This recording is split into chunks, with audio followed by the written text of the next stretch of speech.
Hey there, this is Alexis Knight. Welcome to True Crime, the Court of Public Opinion. I'm your host, guiding you through cases that have moved through the courts and reached a conclusion, but left the public divided. These are not your typical cut and dried cases. These are the ones where the facts may be clear, but the truth? Well, that's another story. Here, we're going to dive into a case that has haunted fans, shocked the sports world, and captivated the public. The story of Aaron Hernandez. Once celebrated as an NFL star, Aaron Hernandez's life took a dark and tragic turn, leaving behind a legacy of violence, mystery, and heartache. In the courtroom, he was convicted of murder. But in the court of public opinion, the debate continues. Was he a product of the violent world around him, or a victim of his own mind? Or was he simply someone who let fame and power take him down a dangerous path? So imagine this: a football player with millions of fans, massive potential, and a seemingly bright future ahead. But as success mounts, so does something darker. Rumors of violence, allegations of drug use, and disturbing behaviors start to surface, leaving those closest to him with more questions than answers. And then, one day, he is arrested. The news hits like a shockwave across the country. How could this star athlete, a man admired by so many, be involved in such a brutal act? Here in this episode, we're going to peel back the layers on Aaron Hernandez's story to find out what really happened. Was it a simple case of a man who couldn't control his violent impulses? Or was there something deeper going on, something lurking just beneath the surface, hidden by fame, fortune, and the bright lights of professional sports? Here we're going to break down the facts and the arguments and the lasting questions that surround this controversial case. By the end of today's episode, you're going to have a chance to decide for yourself. Was Aaron Hernandez a tragic figure brought down by factors beyond his control? Or was he a man who simply crossed the line? This is True Crime, the Court of Public Opinion, and today's case here is one of the most divisive yet. So sit back and listen closely, and let's dive in. And as we dig into the case of Aaron Hernandez, one question looms over everything. Was he a man driven by uncontrollable impulses, or was he fully aware of his actions, despite the darker elements of his life? Hernandez's story isn't just about a crime. It's about a person caught between his potential and his demons, and about the tragic impact of those inner battles. When Aaron Hernandez was drafted into the NFL, he seemed unstoppable. Fans saw an athlete with raw talent and power and drive. But those closest to him knew there was more beneath the surface. His past was fraught with issues, troubled relationships, violent outbursts, and even concerns about his mental health. In the world of sports, toughness and aggression are expected traits. It's a culture that rewards intensity, sometimes at the cost of well-being. Some argue Hernandez was a product of this environment, trained to be aggressive on the field, but unable to turn that off in everyday life. As his fame and success grew, so did his struggles. The violent world of football and its high stakes and relentless hits could be seen as partly responsible. But can we place the blame on a sport, or does it ultimately come down to personal choice? Adding another layer to this story is what was discovered after Hernandez's death. Doctors found he suffered from severe CTE, chronic traumatic encephalopathy, a brain disease resulting from repeated head trauma often seen in athletes. Symptoms of CTE include memory loss, aggression, mood swings, and impulse control issues. In Hernandez's case, his CTE was among the most severe ever documented in someone his age. The effects of CTE raise a powerful question. Can we hold someone fully responsible, fully accountable for actions influenced by a condition they cannot control? CTE complicates this case significantly. Hernandez's behavior on and off the field matched many symptoms of this disease, and some experts argue that his actions were driven more by biological damage than by character. If CTE caused these violent tendencies, should it alter our perception of accountability? Should it? While CTE doesn't excuse his crimes, it may explain them in part, but at the same time, the disease's presence does not negate the damage his actions caused or make up for the lives lost. So what weight should this information hold on the public's view of his guilt or innocence? And I ask you this: if by punishing someone sick with a disease helps the victims, does the person with the disease also become a victim, being punished for what their disease had done? It's a very difficult question. Well, there's others that believe Hernandez's violent tendencies were evident long before the NFL career, so CTE doesn't exactly work for them. Questioning whether CTE or sports alone could explain his actions if this were true. From a young age, some say he displayed behaviors that concerned those around him, including anger issues, substance abuse, and a disregard for consequences. And to some, this history suggests that Hernandez's choices were driven less by brain injury and more by personal inclination. Reports of reckless behavior, bar fights, and alleged violent incidents began surfacing in high school and followed him through college. And critics argue that while CTE may have exacerbated his aggression, it did not create it. Hernandez's fame and wealth may have insulated him from consequences, allowing him to act violently without any fear of repercussions. Despite early warning signs, his NFL career brought wealth and celebrity status that may have shielded him from accountability. Was he, then, simply a man who let fame fuel his dangerous impulses? Or was he, at heart, a person who had always harbored violent tendencies, with CTE merely intensifying them? And this is where the debate truly intensifies. Should Hernandez be seen as a tragic figure who was let down by the systems around him, professional football, his personal network, and the medical community? Or as a man who consciously chose a violent path despite the support and resources available to him? Was he driven by forces beyond his control, or was he someone who escalated his actions despite knowing the consequences? The accountability question remains unsolved still. With mental health, trauma, and brain injury in the picture, the debate over personal responsibility grows more complex. How much of what Hernandez did can we attribute to the damaging effects of CTE and the intense demands of his sport? And how much was simply his own willful actions?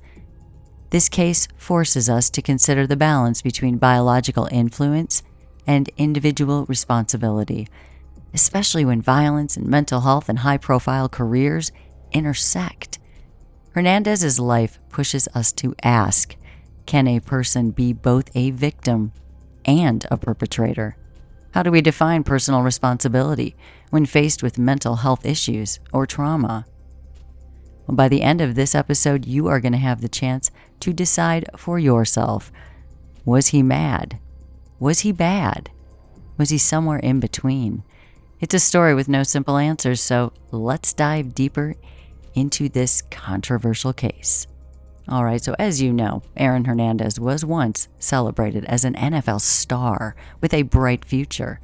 He was born in 1989 in Bristol, Connecticut, and Hernandez showed talent early on in sports, particularly football.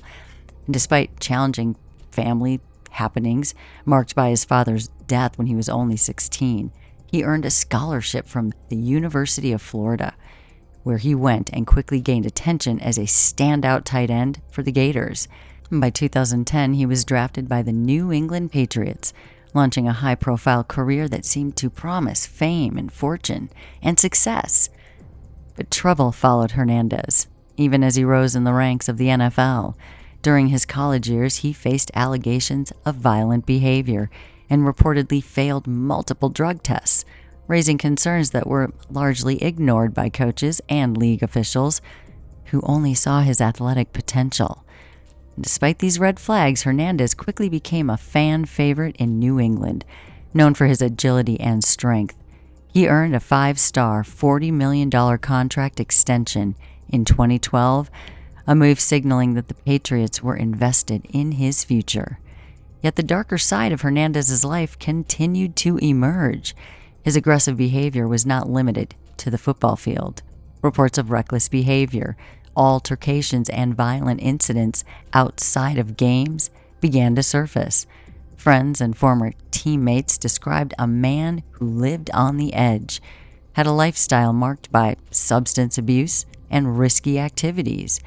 While he enjoyed fame and wealth, his personal life was unraveling in ways that would eventually make headlines around the world. In 2013, the unraveling of Aaron Hernandez's life reached a critical point. On June 17th, the body of Odin Lloyd, a semi-professional football player and a friend of Hernandez's, was discovered in an industrial park about a mile from Hernandez's home in North Attleboro, Massachusetts. Lloyd had been shot multiple times, and the circumstances around his death pointed to foul play. Police quickly identified Hernandez as a person of interest in the case, a revelation that stunned both fans and the sports community. The investigation into Lloyd's murder brought Hernandez's private world into the public eye. Evidence collected from Hernandez's home, including surveillance footage and text messages, suggested a premeditated act of violence. Footage from his home's security system showed Hernandez with Lloyd on the night of the murder, and later showed Hernandez returning home without Lloyd. Additionally, cell phone records placed Hernandez near the crime scene at the time of Lloyd's death. So, as the details of the investigation unfolded, the narrative of Hernandez's double life started to become undeniable. On June 26th in 2013, just 9 days after Lloyd's body was found, Hernandez gets arrested and is charged with first-degree murder, along with 5 additional gun-related charges. The New England Patriots, who had initially supported their star player, immediately cut ties, releasing Hernandez from his contract within hours of that arrest. For fans, it was a shocking fall from grace, as a celebrated athlete became the prime suspect in a brutal murder. The trial that followed Hernandez's arrest painted a disturbing picture of the man behind the NFL jersey. Prosecutors presented a case that depicted Hernandez as someone capable of extreme violence. They argued that Hernandez had grown increasingly paranoid and aggressive, possibly due to a combination of drug use, brain injury, and a desire to control those around him. Surveillance footage, witness testimonies, and forensic evidence were all used to build the narrative that Hernandez had planned Lloyd's murder, allegedly due to a dispute between the two men. Friends and acquaintances of Hernandez, they end up testifying about his erratic behavior in the months leading up to the murder. The prosecution argued that Hernandez had become consumed by suspicion and aggression, going so far as to purchase multiple firearms and install an elaborate home security system to monitor everyone around him. Witnesses claimed that Hernandez had a tendency to react violently to perceived threats, often resorting to intimidation and threats to maintain the control over those in his circle. The defense, however, attempted to create doubt in the minds of the jury.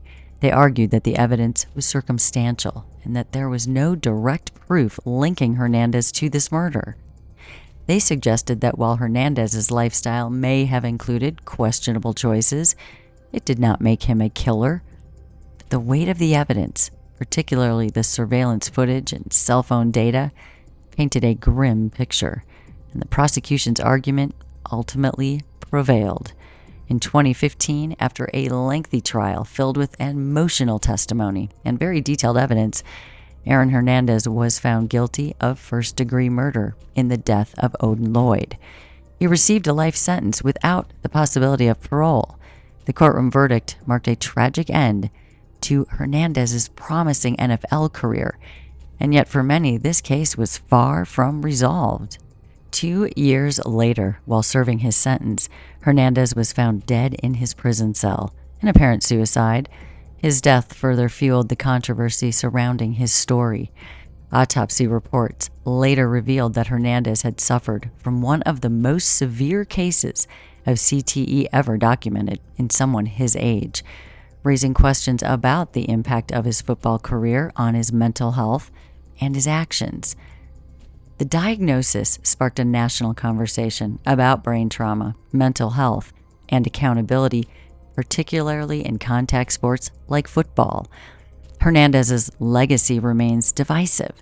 Some see him as a cautionary tale, a talented athlete who allowed fame and violence to consume him, and others view him as a victim of the brutal realities of professional sports, a man whose brain was damaged in ways that contributed to his tragic downfall. In the end, Aaron Hernandez's story raises questions that challenge our understanding of responsibility, mental health, and the cost of athletic glory. As Aaron Hernandez faced trial for the murder of Odin Lloyd, the courtroom became a battleground of narratives, each side presenting a vastly different perspective on what led to this tragedy. Prosecutors argued that Hernandez was a man with a penchant for violence, paranoia, and control, painting a picture of a highly volatile individual who led a dangerous lifestyle. So according to them, Hernandez's fame and wealth gave him a sense of invincibility, allowing him to believe he could act without fear of consequences. In their view, he saw himself as untouchable, a man for whom the rules just did not apply, and this belief drove his actions on the night of Lloyd's murder. The prosecution's case relied heavily on circumstantial and forensic evidence, including that surveillance footage and cell phone records and text messages, and they argued that Hernandez orchestrated Lloyd's murder, motivated by a dispute they claimed was significant enough for Hernandez to take violent action. Surveillance footage showed Hernandez with Lloyd on the night of the murder, later captured him returning home without Lloyd. Additionally, text messages exchanged between Hernandez and his associates painted a picture of growing paranoia. The prosecution argued that Hernandez had become increasingly distrustful, quick to react aggressively to anyone he believed might cross him or damage his reputation. The forensic evidence seemed to support this portrayal. Police found a shell casing that matched the caliber of bullets used in Lloyd's murder in a rental car that Hernandez had rented, further linking him to the crime. Text and records from Hernandez's own phone placed him near the murder scene at the time of Lloyd's death. The prosecution argued that the combination of his behavior, his proximity to the crime, and the evidence suggested a carefully orchestrated plan, one carried out by a man whose violent tendencies had escalated unchecked over time. Now, to bolster their case, the prosecution brought forward several witnesses who testified about Hernandez's unpredictable and aggressive behavior. Friends and acquaintances, and even former teammates, described Hernandez as someone who was quick to anger and who was getting increasingly paranoid. The prosecution argued that this paranoia and aggression were fueled by a mix of fame and drug use and the pressures of professional football, creating a man constantly on edge and unable to trust anyone around him. Witnesses recounted incidents where Hernandez's temper flared with little provocation, and the prosecution argued that his growing distrust was a driving force in this decision to kill Odin Lloyd. Additionally, Hernandez's fascination with firearms and home security was emphasized.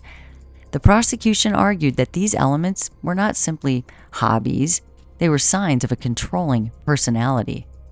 He reportedly owned multiple firearms and installed an advanced home security system that allowed him to monitor every part of his property, which they argued was evidence of his obsessive need for control. This system recorded much of the evidence, actually, that was used in court, including footage of Hernandez with Lloyd just hours before the murder and then returning home afterward. To the prosecution, this control extended to his relationships, where he allegedly used intimidation and aggression to maintain power over those in his inner circle. The prosecution also highlighted Hernandez's violent history, including previous altercations and reports of reckless behavior, going all the way back to his college days. And they argued that Hernandez's reliance on violence as a solution to personal conflicts, it had only intensified over the years, culminating in the murder of Lloyd. In their view, this wasn't an isolated act. This was the tragic endpoint of a pattern, of a lifestyle, where Hernandez's aggression and paranoia and disregard for consequences ultimately led to deadly violence. The defense, however, sought to counter these portrayals, and they argued that the prosecution's narrative was based on circumstantial evidence and character assumptions rather than concrete proof of Hernandez's guilt. They pointed to gaps in the forensic evidence and argued there was no direct link between Hernandez and Lloyd's murder. While the prosecution had placed together a chain of circumstantial evidence, the defense argued that this was not enough for a conviction. Hernandez's attorneys claimed that the prosecution's case was built on assumptions about his personality and his lifestyle, but not the hard facts about his involvement in the crime itself. The defense also sought to discredit key witnesses, questioning the motives and reliability of individuals who claimed Hernandez was violent or paranoid. And they argued that many of these witnesses had financial or personal incentives to portray Hernandez negatively, especially given the media attention around this case. In the defense's view, Hernandez was being unfairly judged based on his notoriety as an NFL player and the nature of his high-profile lifestyle. They argued that Hernandez's fame had drawn negative attention and led the public and, potentially, the jury to view him as a violent figure, regardless of the evidence presented in court. Moreover, the defense suggested that the prosecution had used Hernandez's status and past behavior to create a biased image, one they believed overshadowed the need for objective examination. They contended that Hernandez's personality and fame were being unfairly weaponized to convict him in the public's mind. To counter the prosecution's portrayal, the defense emphasized Hernandez's lack of prior criminal convictions and the many accomplishments he'd achieved despite his turbulent upbringing. One of the most challenging aspects of the defense's argument involved the role of Hernandez's mental health, particularly the issue of CTE. Now, if you didn't know, following his conviction and subsequent imprisonment, Hernandez's life took another tragic turn. On April 19th in 2017, he's found dead in his prison cell, having died by suicide. And the suddenness of his death left many questions unanswered, prompting further investigation into his life and his mental state and the potential factors that may have influenced his actions. This investigation included an examination of his brain, which uncovered alarming evidence of chronic traumatic encephalopathy, CTE, a condition linked to that repeated head trauma. And the examinations revealed that he had one of the most severe cases of CTE ever seen in someone his age. The brain damage, the doctors suggested, was a direct result of repeated trauma sustained over the years of playing football. The defense argued that CTE may have affected Hernandez's ability to control impulses, make sound judgments, and manage aggression. Although CTE was not officially presented in Hernandez's defense during the trial, his attorneys raised the issue in public statements, contending that his brain injuries should have factored into how his behavior was viewed. The defense's argument was that Hernandez's symptoms aligned with common CTE effects, which included paranoia and mood swings and violent tendencies. And they suggested that if these symptoms influenced his behavior, they could complicate the question of intent and responsibility. Although CTE didn't excuse violence, the defense argued that it might explain some of the more disturbing aspects of Hernandez's overall behavior, painting him as a man battling mental health struggles that were out of his control. In the end, both sides presented compelling, if conflicting, arguments, leaving the courtroom and the public with more questions than answers. Was Hernandez simply a man who let his darker tendencies take over? Or was he shaped by influences beyond his control, like CTE and the pressures of his environment? The controversy surrounding this case pushes us to ask how much we can hold someone accountable when mental health and brain injury play a role. As we continue, try to consider which side of the argument resonates with you. The Aaron Hernandez case stirred public opinion and raised questions that went far beyond the courtroom. For many, this case highlighted the darker side of professional sports, particularly football, and brought to light the potential risks that athletes face when it comes to their mental health. This diagnosis of severe CTE that they found in Hernandez's brain introduced a new layer of controversy, shaping the conversation from personal accountability to the impact of sports-related injuries on the players' lives. The severity of his condition suggested that years of repeated brain trauma had potentially altered his personality, increasing his paranoia and aggression and impulsivity. This sparked a broader debate. To what extent can individuals be held accountable if their mental state has been compromised by physical injury? The controversy intensified as researchers, medical professionals, and the public tried to sort through the implications of CTE on athletes' behavior. Hernandez wasn't the first NFL player to show symptoms of CTE, but his case became one of the most high-profile examples, partly because of his age and the extent of his brain damage. Some viewed Hernandez as a tragic figure, a cautionary tale about the toll of professional sports on mental health, and others saw him as a cold-blooded killer who just used his fame and his wealth as shields from responsibility. The public was split between sympathy for a man potentially changed by his brain injuries and frustration over the violence that led to the death of Odin Lloyd. And then we have the media, who played a significant role in shaping public perception of Hernandez, adding another layer to the entire controversy. From his arrest to the details of his trial, Hernandez's life was scrutinized in a way that few other athletes have experienced. The news coverage surrounding his case was relentless, with headlines often framing Hernandez as a dangerous figure. His fame as an NFL player meant that the public was already watching his every move, and his fall from grace was broadcast across every major news outlet.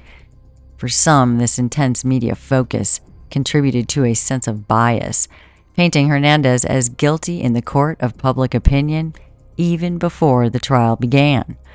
The media's focus on Hernandez, alleged gang affiliations, his aggressive behavior, and his lavish lifestyle only intensified the scrutiny. Many argued that his portrayal in the media was skewed, creating a narrative of Hernandez as a thug, rather than a nuanced portrayal of a man grappling with challenges. To some, this bias was not just unfair, it was damaging.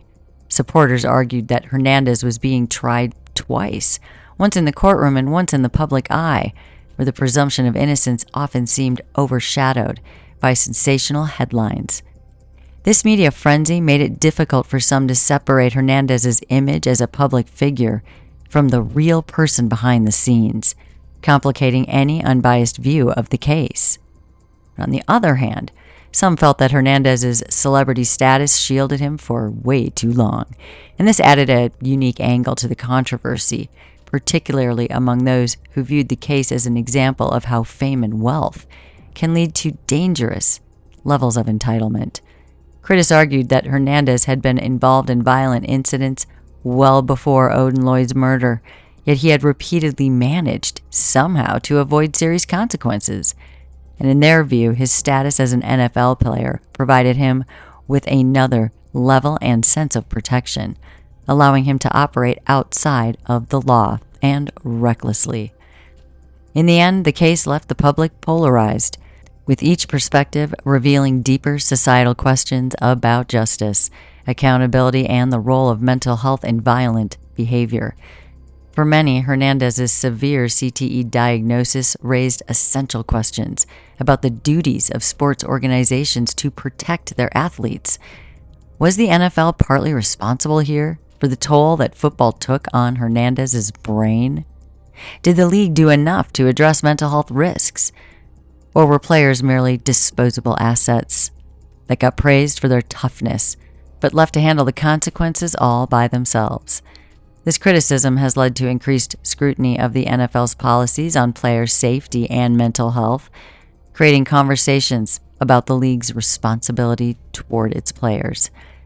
As we close out here, consider the broader questions that this case brings to us.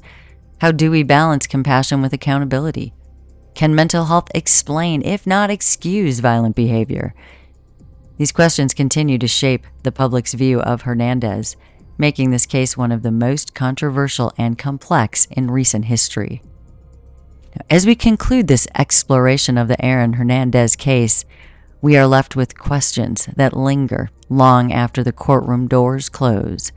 Hernandez's life was filled with contradictions. A star athlete with a troubled past, a man whose talents brought him fame, yet those actions brought tragedy.